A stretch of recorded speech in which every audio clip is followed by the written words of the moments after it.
Bonjour à tous et bienvenue pour ce webinaire décisionnel qui va nous permettre de discuter aujourd'hui des grandes tendances du Big Data et de la Business Intelligence pour cette année 2018. Vous aurez bien évidemment l'occasion de nous poser un certain nombre de questions à la fin de ce webinaire qui durera approximativement 45 minutes. DataVis, Big Data, prédictif, IoT, IA, Cloud, beaucoup de termes qui peuvent paraître parfois un petit peu obscurs, un petit peu techniques. On va pouvoir en discuter aujourd'hui. Tout d'abord, qui sommes-nous? Atoll Conseil et Développement, nous sommes une société de services informatiques qui est basée à Gevrey-Chambertin, en Côte d'Or, Bourgogne-Franche-Comté. Une centaine de salariés qui travaillent tous les jours à l'élaboration de services informatiques. Quant à moi, je suis donc William Assolino, chef de projet au pôle Business Intelligence, c'est-à-dire informatique décisionnelle en français, d'Atoll CD. Alors, ce que nous allons voir aujourd'hui, ce sont donc les grandes tendances 2018 de la business intelligence et du big data. Je vous demanderai de retenir un mot en aparté de ce webinaire, c'est le mot convergence, et on va voir que, tout au long de ce webinaire, on va bien se rendre compte que ce mot-là, il va revenir souvent.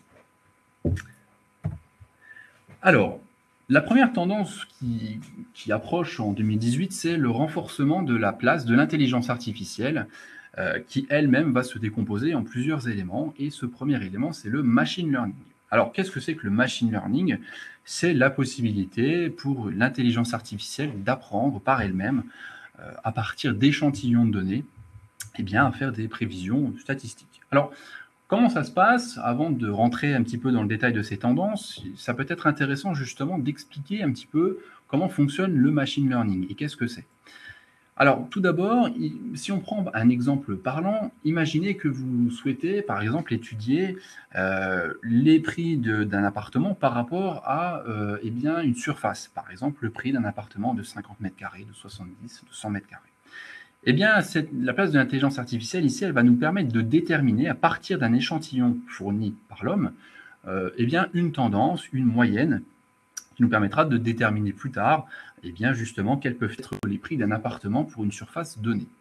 Alors, cet exemple est plutôt parlant, il va nous permettre de bien comprendre à quoi ça correspond, puisqu'ici, on va parler d'algorithmes d'apprentissage et de régression linéaire. Alors, c'est un terme un petit peu compliqué, mais si on se réfère au diagramme que nous avons en dessous, au tableau que nous avons en dessous, et si je reviens à mes appartements, on pourrait dire que les appartements, ce sont les points bleus, avec en abscisse et en ordonnée, un prix correspondant à une surface. Ces points bleus sont un échantillon qui sont fournis par un être humain, échantillon qui va pouvoir ensuite être analysé par l'intelligence artificielle au travers de cette courbe rouge. Cette courbe rouge, qu'est-ce que c'est? C'est simplement l'intelligence artificielle, la machine, qui va tracer en quelque sorte une moyenne qui se rapproche le plus possible de tous les points que nous avons sur ce tableau, de manière à pouvoir ensuite déterminer par extrapolation les prix d'un appartement donné qui ne serait pas dans l'échantillon. Alors, là où c'est intéressant, c'est que le machine learning, justement, va permettre à l'intelligence artificielle, à partir de cet échantillon de base, de se développer pour finalement correspondre au mieux à chaque fois par rapport aux nouvelles données qui vont entrer en jeu. Par exemple, en supprimant, en mettant de côté des données qu'on appelle un peu des données extrêmes, si par exemple nous avions un propriétaire qui mettrait un prix énorme par rapport à une surface qui ne correspondrait pas du tout. À partir de là, nous pouvons donc modéliser des statistiques à partir de jeux de données, ce qui nous permettra plus tard donc de prendre des décisions et de déployer des modèles. Alors, ce qu'il faut bien comprendre, c'est que malgré cet exemple, ce modèle-là, il peut être déporté sur d'autres questions, des questions marketing, des questions de sécurité, de santé publique, de sécurité, voilà, vraiment des sujets qui peuvent être hétérogènes et différents. Voilà. Alors, l'intelligence artificielle, elle est basée autour de deux choses, l'analyse prédictive, et puis nous le verrons un petit peu plus tard, ce que l'on appelle l'analyse également, l'analyse,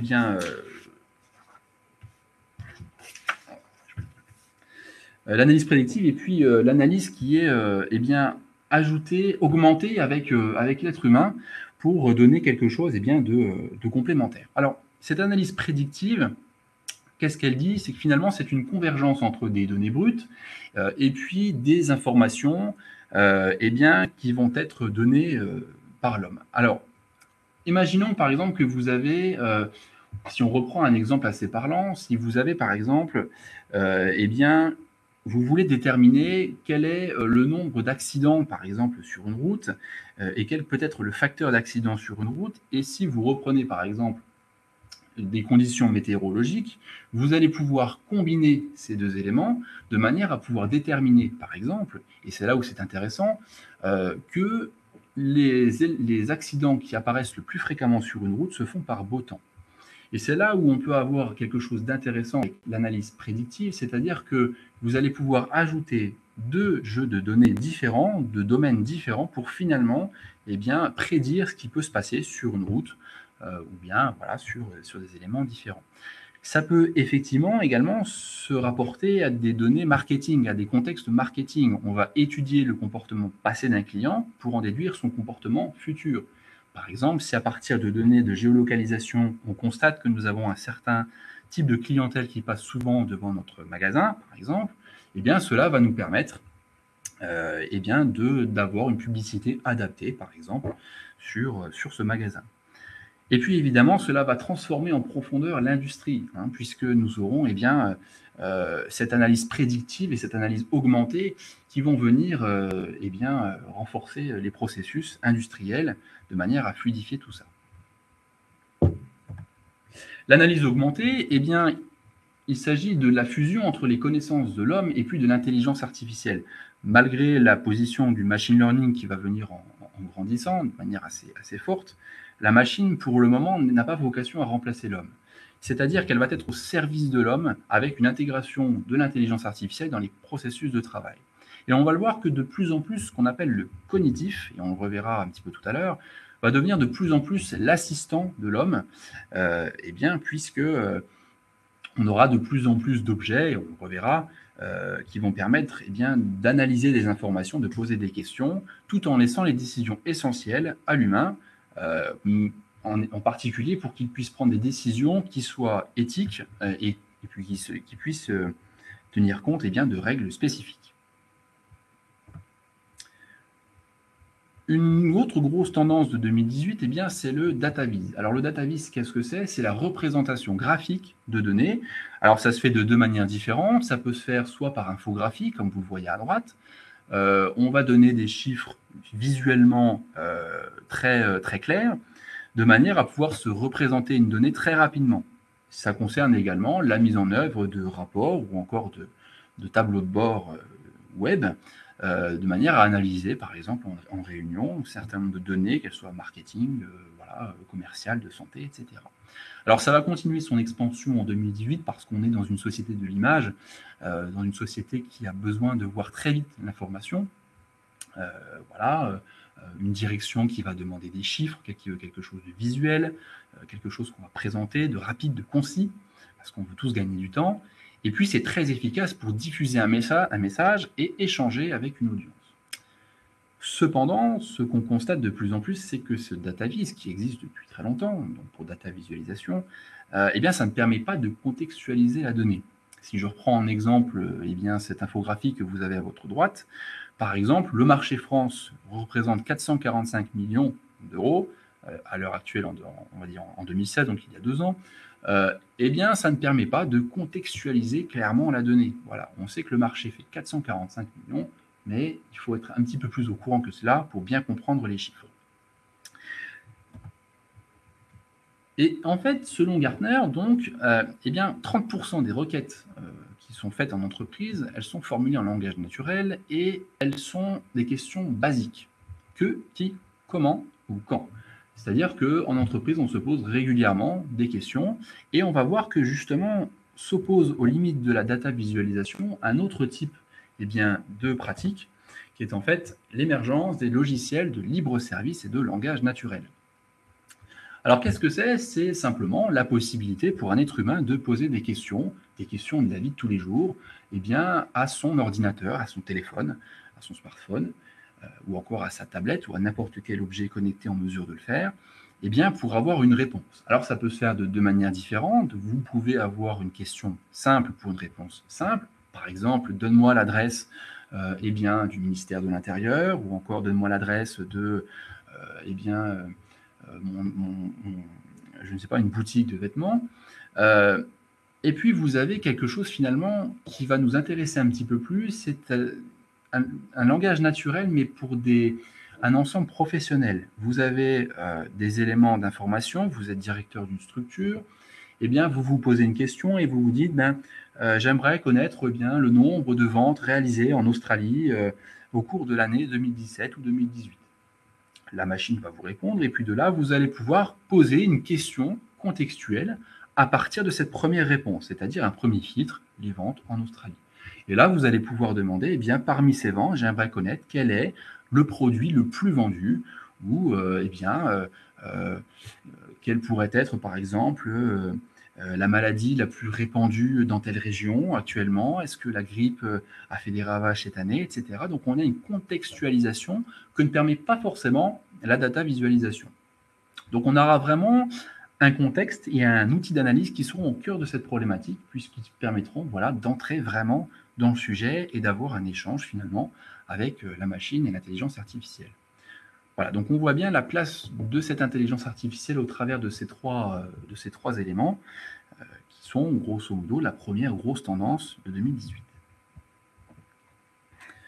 La deuxième grande tendance, finalement, c'est l'accessibilité des outils. Aujourd'hui, les outils de business intelligence, d'informatique décisionnelle, qui aident à la décision, eh bien, ils ne sont pas toujours très évidents à utiliser, bien que, au cours de ces dernières années, on a quand même eu une simplification massive des outils.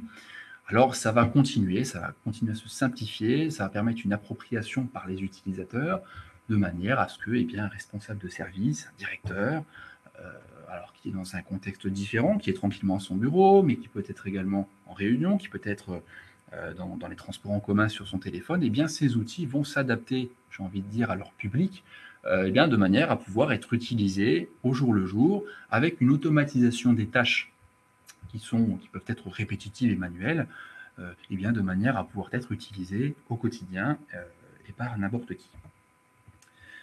Ce sont donc bien entendu, par définition, des outils qui ne seront plus uniquement limités à la direction des systèmes d'information, mais qui seront utilisables et adaptés selon les profils. Alors, rappelez-vous, au départ, on a parlé de convergence, on a parlé un petit peu d'intelligence artificielle, on a parlé d'accessibilité des outils, mais finalement, tout ça, eh bien, ça prend forme au travers de l'Internet des objets.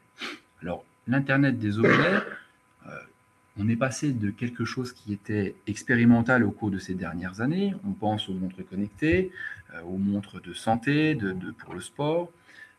Eh bien, on va passer maintenant à une échelle un petit peu plus grande, une échelle plutôt commerciale. On a tous entendu parler des enceintes intelligentes qui rentrent dans nos maisons, des ampoules connectées qui changent de couleur. On a bien entendu parler un petit peu aussi de domotique, avec des outils qui nous permettent de régler la température ou de fermer les volets, eh bien, selon la demande de l'utilisateur.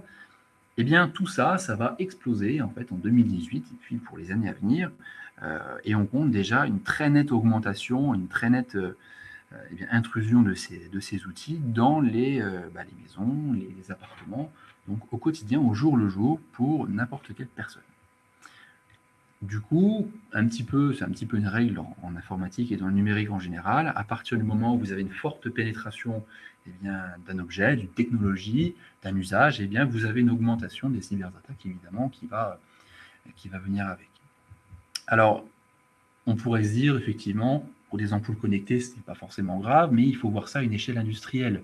Quand vous avez des processus de production industrielle avec des machines, je pense notamment au nucléaire, ou alors des centrales électriques, eh bien, vous allez avoir une augmentation des cyberattaques, des tentatives d'intrusion, et on peut très bien imaginer un processus, par exemple, d'une centrale électrique qui pourrait être coupé par un attaquant et qui bloquerait, par exemple, toute une chaîne de travail dans cette usine.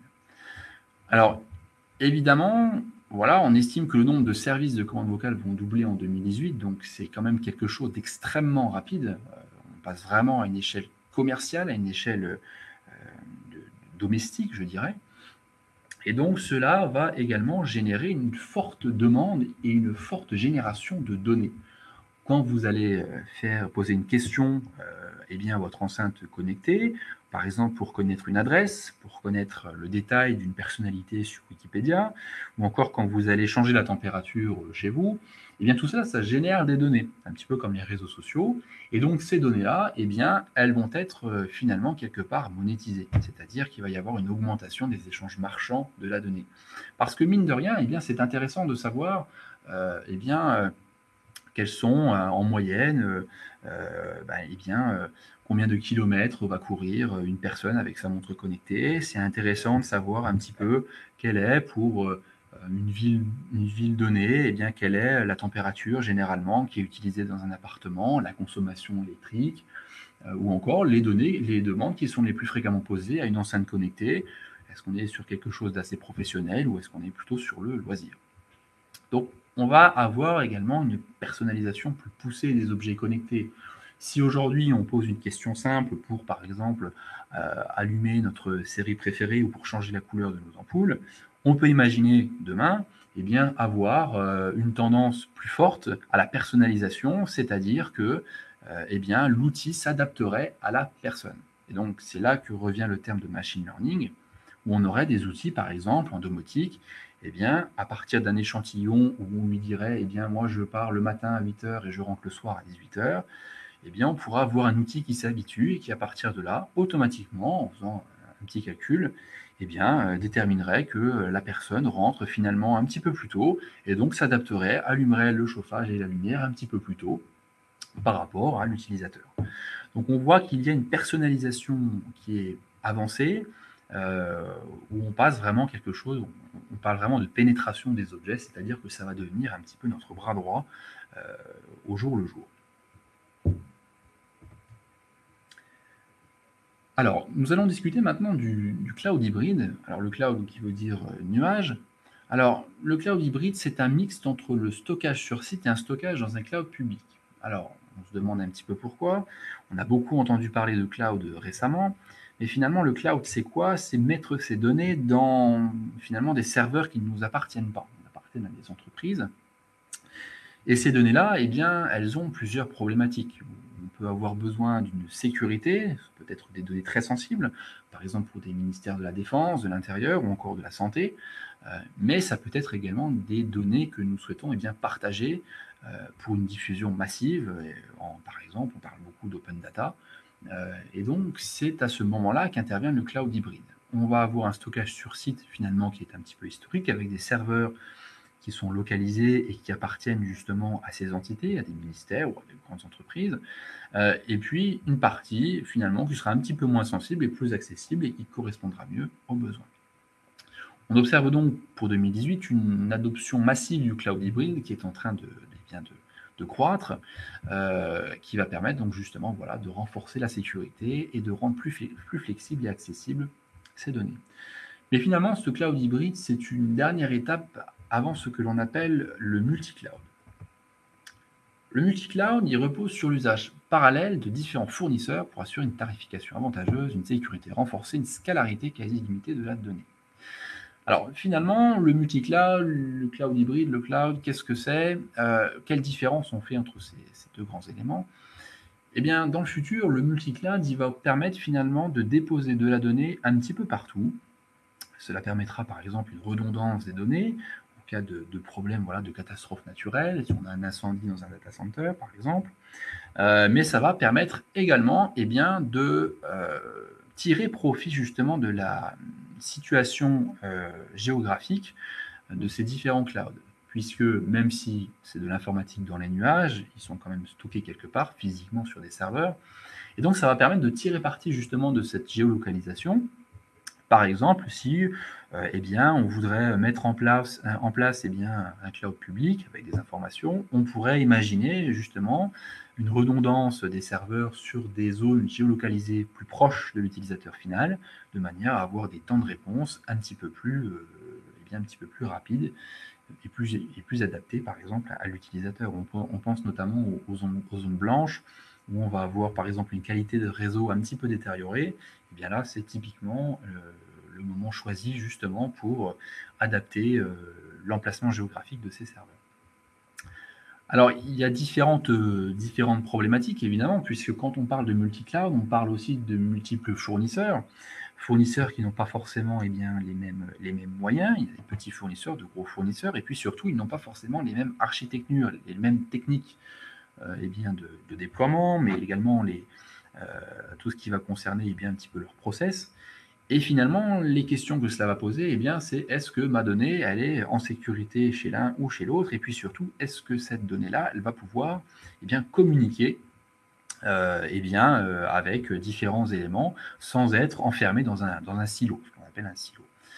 Alors, justement, ce qui va se passer, c'est là qu'on revient au terme de convergence, encore une fois, c'est qu'on observe de plus en plus une synergie entre justement ces différents lieux de stockage, où les données communiquent entre elles. Et si je reviens justement à cet exemple tout à l'heure eh bien, de lampe connectée avec une enceinte intelligente, aujourd'hui, on peut demander à notre enceinte eh bien, de gérer la lumière de notre ampoule connectée. Alors, il faut bien pour cela qu'il y ait bien que deux mondes communiquent, le monde de l'enceinte et le monde de l'ampoule, qui sont deux choses distinctes, mais pour autant, elles doivent communiquer entre elles, bien que ce soit deux entreprises différentes qui s'occupent eh bien, de tout cela. Alors là encore, ça peut rejaillir sur de multiples domaines, hein. Ça peut rejaillir sur de la santé, sur de la défense, sur des éléments géographiques, puisque ça va nous permettre en fait de faire converger tout un tas de données. Et c'est là qu'on va encore une fois revenir sur ce que l'on appelle de l'analyse prédictive, eh bien pour travailler, analyser ces données, en se basant parfois sur un entrepôt de données et puis en le comparant à d'autres éléments. Si je prends un exemple, on peut imaginer eh bien, que selon des données stockées dans tel cloud, la température à venir pour les 15 prochains jours va être de, par exemple, 35 degrés, on est en plein été, il fait chaud, c'est la canicule, eh bien, on peut imaginer avoir une adaptation de la température des data centers, par exemple, qui sera faite automatiquement selon ces prévisions. Donc on retrouve ce principe de météo et ce principe finalement de données qui s'adaptent entre elles. Et donc, on voit bien qu'on a une convergence généralisée de tout cela qui va permettre eh bien, d'analyser des données dans le détail, des données qui seront massives et peut-être même finalement des données dont on ne pensait pas l'utilité vraiment importante au départ et qui finalement vont permettre voilà, eh bien, d'exploiter des choses auxquelles on n'aurait pas pensé. Bien évidemment, tout cela, et on continue encore un petit peu dans la convergence, finalement, on a un cadre légal qui s'adapte, parce qu'à partir du moment où vous avez des objets connectés qui sont produits par des entreprises, mais également quand vous avez des questions de cloud public qui sont mises en place par un État, eh bien, vous avez la nécessité d'avoir des règles. On en parlait tout à l'heure, des règles éthiques, un cadre légal, et tout cela, finalement, de tout cela a découlé ce qu'on appelle le RGPD, c'est-à-dire le règlement européen sur la protection des données personnelles. Alors je vous invite à aller consulter le site de la CNIL, qui est très bien pour cela, qui reprend un petit peu eh bien, tous les éléments relatifs à ce règlement. Règlement qui concerne finalement un petit peu tout le monde, puisqu'il va concerner les acteurs publics, mais également les acteurs privés, à partir du moment eh bien, où vous avez des données en jeu. Qu'est-ce que ce cadre légal va permettre, ce règlement européen? Eh bien, il va permettre une transparence et une responsabilisation des acteurs, mais également des sous-traitants, donc des entreprises qui sont amenées à sous-traiter eh bien, des traitements de données, tout simplement. Alors, du coup, on se pose tous un petit peu la question, comment ça va se passer, tout ça.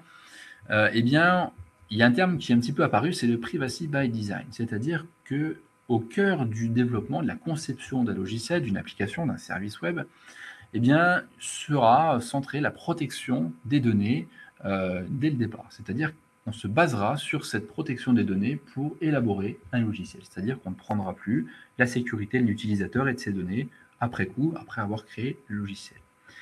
Du coup, cela va amener à un renforcement du droit des personnes, bien évidemment, puisque seront pris en compte directement les usagers et les utilisateurs dans la sécurité de leurs données et puis leurs usages au quotidien, puisque, on le rappelle, ça peut être des données de santé, ça peut être des données relatives par exemple à la sécurité nationale, de défense, mais ça peut être des données un petit peu diverses de citoyens qui font des demandes en ligne sur votre commune, par exemple.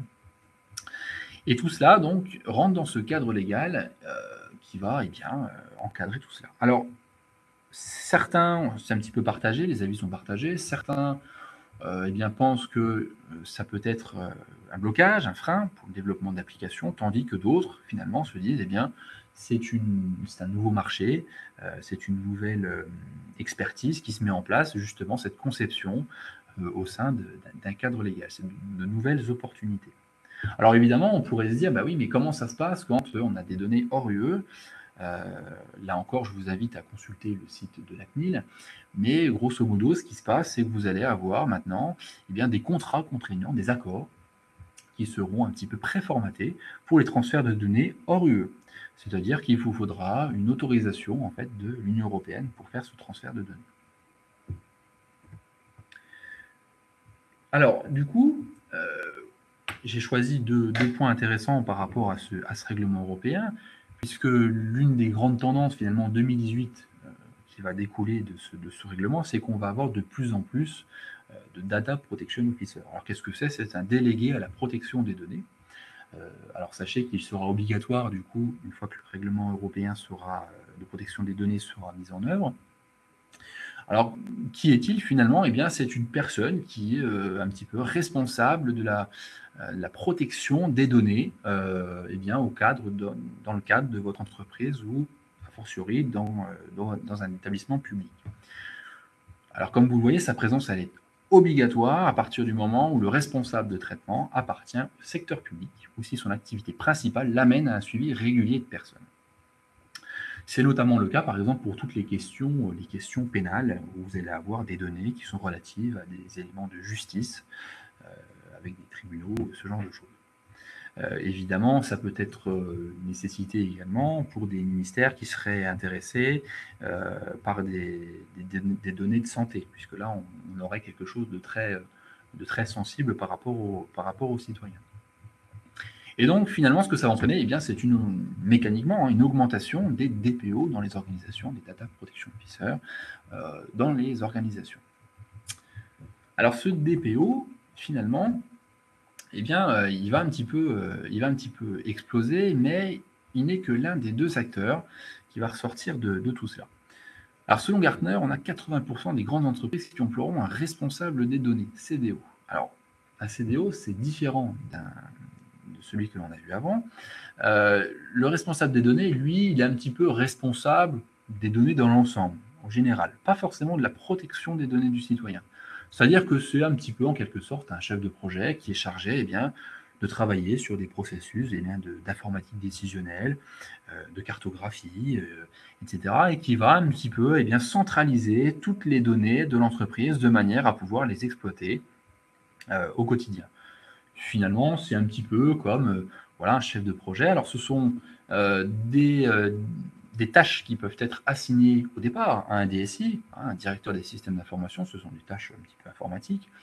Mais finalement, on a un responsable des données qui va de plus en plus, de par la croissance justement de l'explosion du nombre de données, de la taille de ces données, il y aura de plus en plus besoin d'un responsable dédié des données. Et nous, on le voit un petit peu tous les jours chez Atoll, avec nos clients, où on a souvent affaire, alors que ce soit dans un ministère ou dans une collectivité territoriale, une entreprise, très souvent, on a affaire à une personne qui est en charge de la donnée, c'est-à-dire une personne qui est en charge de mettre en œuvre des processus statistiques et des processus d'analyse, de rapports, de tableaux de bord, etc. Et du coup, on reprend un petit peu l'image que nous avons en dessous, la démocratisation de la donnée va nécessiter un véritable chef d'orchestre. C'est-à-dire que le DSI, à lui tout seul, il n'a pas forcément la vision d'ensemble des problématiques, des avantages et des inconvénients également d'un responsable des données attitré. Responsable des données, d'ailleurs, qui peut également être le protecteur des données.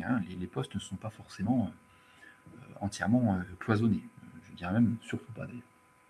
Donc voilà, on a deux choses vraiment complémentaires. Une personne qui va gérer la donnée d'une entreprise ou d'une collectivité de manière globale, de manière à en tirer des avantages, et puis une personne qui va vraiment se concentrer sur la sécurité de ces données, au jour le jour, de manière à veiller à ce que l'utilisateur final eh bien, soit toujours protégé par rapport à cela. Alors chez Atoll CD, maintenant, ça fait depuis une bonne dizaine d'années qu'on met en œuvre ce process. On a voilà, un pôle dédié qui est composé de 7 personnes qui travaillent au jour le jour sur ces solutions justement de business intelligence, de problématiques un petit peu légales, de problématiques de big data, de données, comment mieux traiter la donnée au jour le jour. Et finalement, eh bien, c'est un petit peu ce qu'on constate tous les jours, hein, toutes ces problématiques. Voilà, je parlais de convergence tout à l'heure. Encore une fois, c'est quelque chose qu'on revoit un petit peu tout le temps. On a des champs vraiment qui sont multiples. On a le citoyen final, on l'a vu avec le protecteur des données, mais on a également la machine avec l'intelligence artificielle, l'infrastructure avec le cloud hybride, le multi-cloud. Et finalement, eh bien, tout cela converge en une seule direction, où en fait tout va être connecté un petit peu comme un réseau de neurones en fait, où on aura une connexion eh bien, de ces données un petit peu partout. On aura les objets connectés qui vont eh bien, discuter entre eux, les objets connectés qui vont pouvoir s'adapter à leur utilisateur, un cadre légal qui va eh bien, protéger tout cela. Tout en ayant eh bien, voilà, une évolution des technologies et des acteurs, on en parlait tout à l'heure pour le multi-cloud, des acteurs qui vont s'adapter et qui vont gérer de plus en plus de masse de données. Voilà, on a aujourd'hui une augmentation de la donnée qui est gigantesque et qui ne s'arrêtera pas. La donnée qui est produite à la fois par du matériel, des objets connectés, mais également par les réseaux sociaux, des données qui vont être générées par des montres, par des enceintes, par des ampoules, par la domotique qui va prendre une place de plus en plus eh bien, prépondérante. On peut également penser aux voitures qui se conduisent toutes seules. Des voitures, voilà, on pense à une certaine entreprise eh bien, qui met en œuvre en série des véhicules eh bien, qui sont capables de prendre le plus possible les meilleures décisions par rapport à des situations à risque. Tout ça, justement, eh bien, encore une fois, c'est le machine learning qui revient et c'est une convergence globalisée de tous les éléments, un petit peu comme si nous avions eh bien, finalement une machine qui serait capable de nous répondre un petit peu tout le temps, sans toutefois prendre le pas sur l'humain. On est encore loin voilà, de scénarios de science-fiction où nous aurions eh bien, des machines qui pourraient tout connaître à l'avance. Il y a encore besoin pour les années à venir, pour un moment, je pense et je l'espère, de l'humain justement par rapport à tout cela.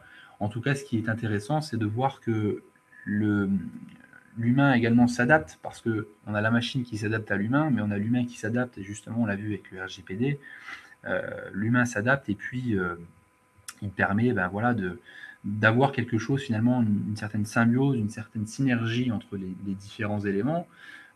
Et puis, on a quand même des problématiques qui sont multiples.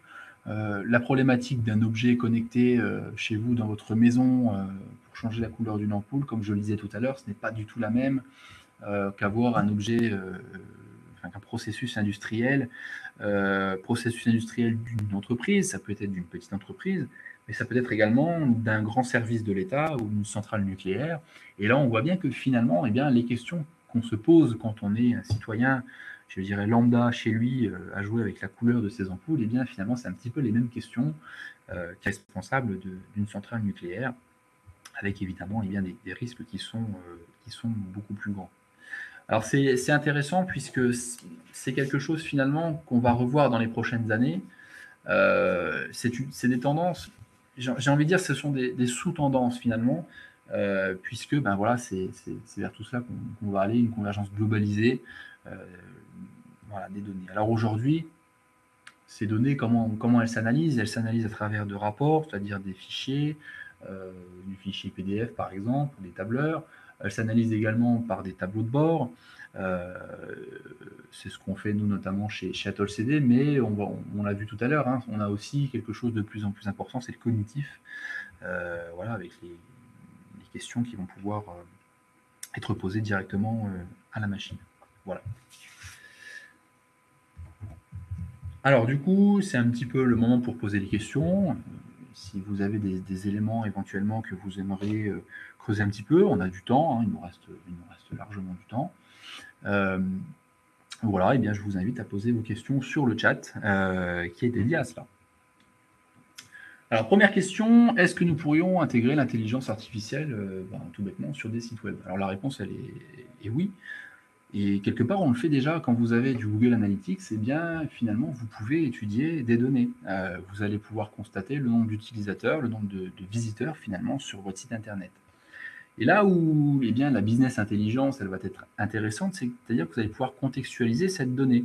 C'est-à-dire que ce qui est intéressant, c'est bien de voir que vous avez tant d'utilisateurs qui viennent sur votre site Internet, mais ça peut être intéressant de voir eh bien, ce qu'ils font, à quel point ils vont aller chercher des informations, faire des commandes. Par exemple, on pourrait imaginer identifier le nombre d'utilisateurs pour une région géographique donnée, qui serait plus concentré, par exemple, pour l'achat de tel ou tel produit. Voilà. Donc ça, c'est vrai que ça pourrait être intéressant. Finalement, l'informatique décisionnelle, elle se répercute un petit peu partout, on l'a dit tout à l'heure, sur du public, du privé, du commercial. C'est vraiment quelque chose d'assez large. À partir du moment où vous générez des statistiques, et bien que ce soit sur un site internet ou une application interne ou sur un objet connecté, et bien l'informatique décisionnelle, elle permet de traiter ces informations. Alors nous, on a voilà, chez Atoll CD, effectivement, des clients eh bien, qui vont générer des rapports. Ça peut être du rapport fixe pour une réunion, ça peut être également des tableaux de bord web où on va pouvoir creuser, analyser une donnée en particulier en allant un petit peu plus loin. Et donc ça, oui, c'est voilà, quelque chose qu'on nous demande assez régulièrement. Alors, deuxième question, comment peut-on imaginer la relation entre le big data et la BI dans le futur? Alors, le big data, c'est quelque chose d'assez global finalement qui, comme son nom l'indique, c'est de la donnée brute au sens large, de la donnée générée, on l'a vu, par les objets connectés, par des applications, voilà, par tout un tas de capteurs, je dirais. Et finalement, cette business intelligence, ça nous permet, comme son nom l'indique, de contextualiser tout cela et d'avoir un avis pertinent sur ces informations, parce que c'est bien d'avoir des informations, mais faut-il encore savoir ce qu'on peut en faire. Et donc, du coup, ça nous permettra, eh bien, on l'a vu tout à l'heure aussi également, si je reprends cette analyse prédictive, eh bien, ça nous permettra de contextualiser ces éléments du big data par rapport à notre problématique à nous. Si par exemple dans le big data, vous récupérez des données qui vont concerner, imaginons par exemple le passage voilà, du nombre de citoyens dans une grande avenue, une grande rue dans une ville, eh bien la business intelligence, elle va nous permettre finalement de rapporter cela par exemple à un commerce que vous auriez dans cette rue, et puis de constater par exemple que vous avez plus d'achats une heure donnée, par exemple entre midi et 2, là on peut constater par exemple une augmentation de croissance du chiffre d'affaires. Et donc du coup, ça peut voilà, permettre de comparer un petit peu les deux. Le big data, c'est plus de la donnée au sens large. La business intelligence, c'est qu'est-ce qu'on fait de cette donnée par rapport à notre problématique à nous, et qu'est-ce qu'on peut en tirer. Parce qu'à partir de là, à partir du moment où vous savez que vous avez des gens qui font plus d'achats entre midi et 2, vous pouvez adapter votre stratégie marketing ou commerciale sur bien sûr ce segment-là. Alors évidemment, je reparle encore une fois ici d'entreprise, mais ça concerne également des données de santé ou des données pour des collectivités territoriales, évidemment. Voilà, c'est vraiment quelque chose d'assez large et complémentaire. Alors, question suivante. Dans la plupart des entreprises, la qualité des données est-elle suffisamment mature pour passer de la BI à l'analyse prédictive? Eh bien, j'ai envie de vous répondre que non, pas toujours. En fait, parfois, on a des données et finalement, eh bien, une entreprise, elle vit au jour le jour, elle génère de la donnée tout le temps. Et parfois, elle a un petit peu de mal à s'y retrouver. Et ça peut parfois être un petit peu problématique parce que, eh bien, on a du mal à qualifier la donnée. Alors, ça peut être à la fois la qualifier, qui peut être difficile, c'est-à-dire qu'est-ce que cette donnée finalement qui apparaît dans mon tableau, d'où viennent ces chiffres, mais ça peut être aussi une question d'outil, c'est-à-dire voilà, j'ai cette donnée, mais elle est dans un outil qui est plutôt obsolète, j'ai de la difficulté eh bien, à la faire sortir, et donc cette analyse prédictive, eh bien, il faut qu'elle puisse, on le disait tout à l'heure, analyser ces données et puis eh bien, extraire ce qui nous intéresse. Alors, ça peut être bloquant dans certains cas, mais pas toujours. Il y a des outils qui existent pour ça. Et d'ailleurs, bah, c'est justement un petit peu notre expertise, nous, chez Atoll. C'est-à-dire qu'on va utiliser des outils Pentao ou encore qu'on appelle Kettle, Pentao Data Integration, qui vont nous permettre justement d'extraire des données à partir de bases de données différentes, de formats différents, de tableaux, par exemple, des tableaux Excel ou Calc, de CSV, et puis finalement d'avoir un modèle de données qui sera adapté à l'analyse de ces données. Cela permet en plus eh bien, d'avoir un temps de réponse qui va être amélioré. Ça nous évite de faire des requêtes, de questionner une base en production. On se base voilà, sur un modèle complètement différent qui reprend ces informations-là, qui est dédié à cela, de manière ensuite à pouvoir le transcrire visuellement. Alors, quel est l'outil, le meilleur outil pour faire de la BI et quelle est la différence entre Pentao et Talend? Alors, le meilleur outil open source pour faire de la BI, c'est Pentao. Pentao, maintenant, qui est le leader sur le marché open source, on va dire, hein, donc voilà, qui ne coûte rien. La licence est libre. Alors, c'est le leader sur le marché open source. Sur le marché, on va dire, propriétaire, eh bien, il y a bien d'autres solutions. Des solutions voilà, qui sont proposées comme vous allez avoir Business Object par exemple, vous allez avoir des solutions de Microsoft, vous allez avoir des solutions de Oracle, vous avez plein d'acteurs hein, finalement qui sont des acteurs qu'on connaît, mais ce sont des solutions qui coûtent extrêmement cher parce que ce sont des solutions qui permettent d'aller très très très très loin. Et pourtant Pentao se défend vraiment bien, voilà, bien qu'il soit open source finalement, c'est pas pour rien qu'il est leader dans ce domaine-là. Et puis, donc la deuxième question, c'est quelle est la différence entre Pentao et Talend? Eh bien, Pentao, en fait, c'est un ensemble, je dirais, de logiciels qui permettent d'aller d'un processus A à un processus B.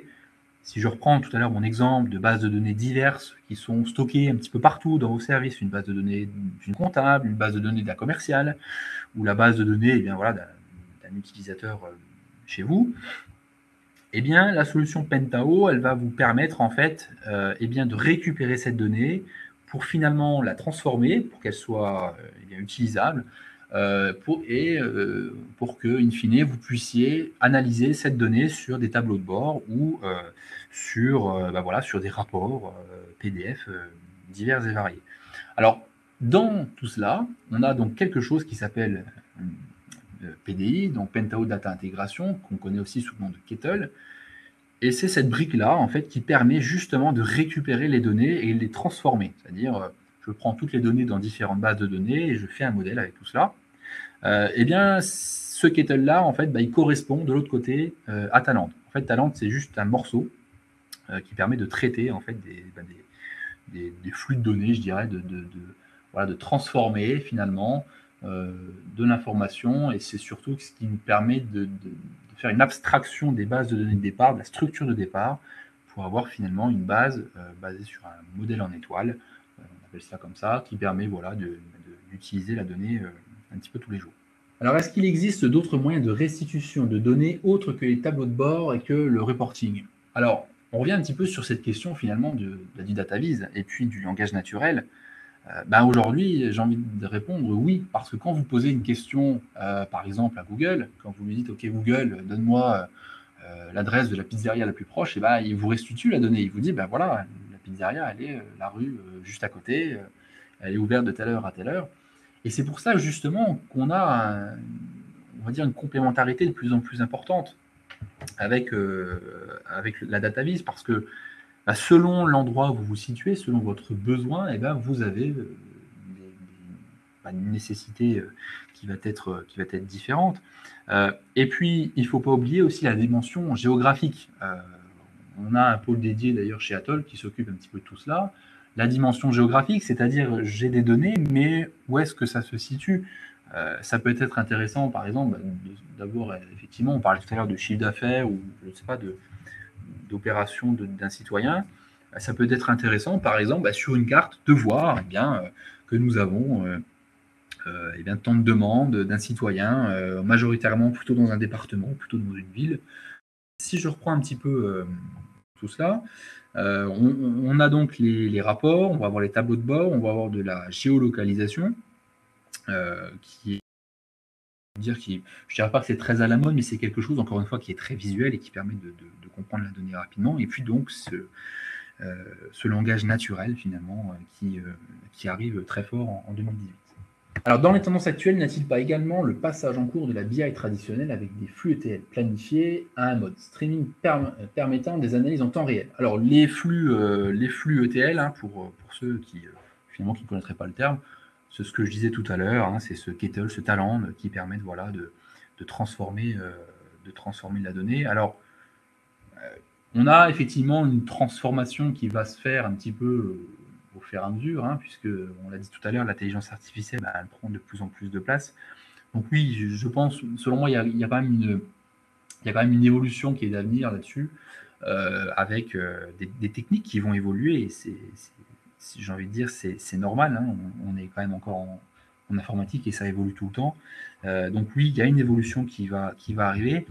Après, on aura toujours besoin d'extraire cette donnée de quelque part, et ce quelque part, eh bien, c'est chez vous, c'est dans vos bases, dans vos tableaux, et on aura toujours ce besoin de l'extraire.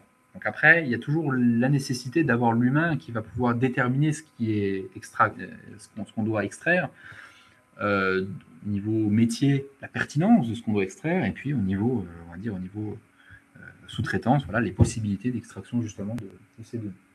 Alors, comment se préparent les plateformes OSBI à l'émergence du big data et des objets connectés et à la mobilité outils de reconnaissance vocale? Alors, là encore, on va revenir sur des questions bien, de réglementation, par exemple, où on va avoir un cadre légal qui va se renforcer, puisqu'on l'a dit tout à l'heure, le sous-traitant, lui, bien, il va être également responsable du traitement des données, donc il va déjà avoir un besoin d'adaptation réglementaire.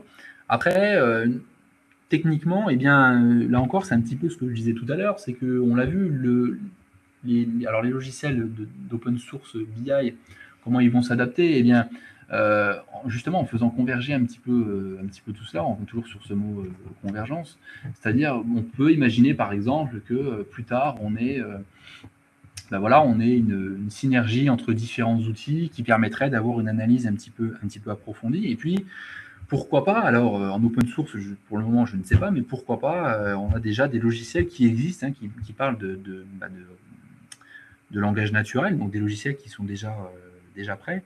Voilà, c'est des tendances qui se dessinent un petit peu de plus en plus. Alors le développement de l'interface de Pentao nécessite une connaissance parfois approfondie en JavaScript, ce qui est parfois un obstacle pour l'utilisation de Pentao, qu'en pensez-vous? Alors, encore une fois, Pentao, donc c'est un ensemble de modules. Donc, je pense que là, on parle surtout de la restitution des dashboards, des tableaux de bord.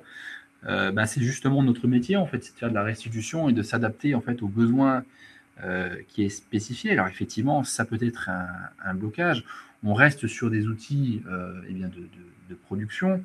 Ce qu'il est intéressant de voir, c'est que d'une part, vous avez des outils qui font ça très bien, des outils propriétaires qui font ça très bien, donc qui permettent à l'utilisateur vraiment de faire absolument ce qu'il veut. Mais une fois encore, c'est des outils qui sont extrêmement chers.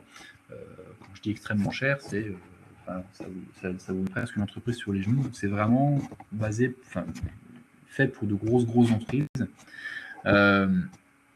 Et puis, autre point également, effectivement, donc ça peut être un blocage. Après, j'ai envie de dire en quelque sorte, on est là pour ça finalement, c'est-à-dire qu'on va exploiter votre donnée, on va la comprendre surtout, c'est ça qui est le plus important, pour finalement vous donner la restitution qui est la plus proche de votre besoin. Donc on reste sur quelque chose finalement d'assez humain, c'est-à-dire qu'on a encore besoin de l'humain pour déterminer ce dont on a besoin. Alors quels sont les bons outils pour des requêtes ponctuelles et non répétitives? Alors, on parlait tout à l'heure d'automatisation de tâches répétitives. Pentao fait ça très bien, hein. Vous avez besoin d'un rapport tous les mois, et bien Pentao il peut vous donner ça. On parlait tout à l'heure de Kettle, donc qui permet un traitement justement de cette information, de récupérer cette information. Que ça soit tous les jours, ou tous les 2 jours, ou tous les mois, toutes les semaines, tous les ans même, c'est pas grave, l'outil il est adapté quand même. C'est-à-dire que si vous lui demandez de mettre à jour les données une fois par an, il le fera une fois par an. Et finalement, si c'est ce qui nous intéresse, bien tant mieux. Ça ne sert à rien d'avoir un outil qui va vous mettre à jour des informations tout le temps. Donc voilà, c'est plutôt c'est faisable en tout cas avec du Pintao très, très largement et très facilement. Voilà, donc on a fait un petit peu le tour des questions, donc des questions un petit peu variées. On va en prendre une dernière. Dans la stratégie d'Hitachi ou AutoCD, y a-t-il une publication à terme de Pintao BI dans le cloud? Alors, dans le cloud, eh bien, finalement, quand vous mettez une instance Pentao, votre instance, elle est déjà en mode SaaS, c'est-à-dire que vous allez pouvoir consulter une information directement en ligne sur une interface web. Et cette instance-là, eh bien, elle est hébergée, là encore, un petit peu où vous le souhaitez. C'est-à-dire que soit elle est hébergée sur un serveur en local chez vous, on a des clients qui font ça, soit vous décidez d'avoir un cloud chez un fournisseur un petit peu plus grand et qui permettra de pouvoir gérer cette donnée et puis surtout de la consulter. Voilà, donc c'était la dernière question. Donc on va pas tarder à clôturer ce webinaire. Je vous invite à consulter nos différents événements à venir. Donc on aura le salon AP Connect le 7 et 8 février 2018 à Paris, à l'espace Champrey. On aura un petit déjeuner qui sera le 4e, qui sera consacré à GeoServer le 8 février 2018 à Paris. Nous aurons également une matinale géodécisionnelle, là encore sur le géographique, donc on voit bien que c'est assez tendance quand même. Le jeudi 5 avril 2018 à Lyon, et puis le rendez-vous annuel donc, de la BI, de la Business Intelligence chez AutoCD, qui sera donc le Pentao Day, le jeudi 7 juin 2018 à Paris. Et donc on vous attend nombreux pour ces événements. Eh bien, je vous remercie d'avoir suivi ce webinaire. J'espère avoir répondu au mieux à vos questions et puis à vos attentes. Et je vous souhaite une bonne journée et puis un grand merci et à bientôt. Au revoir.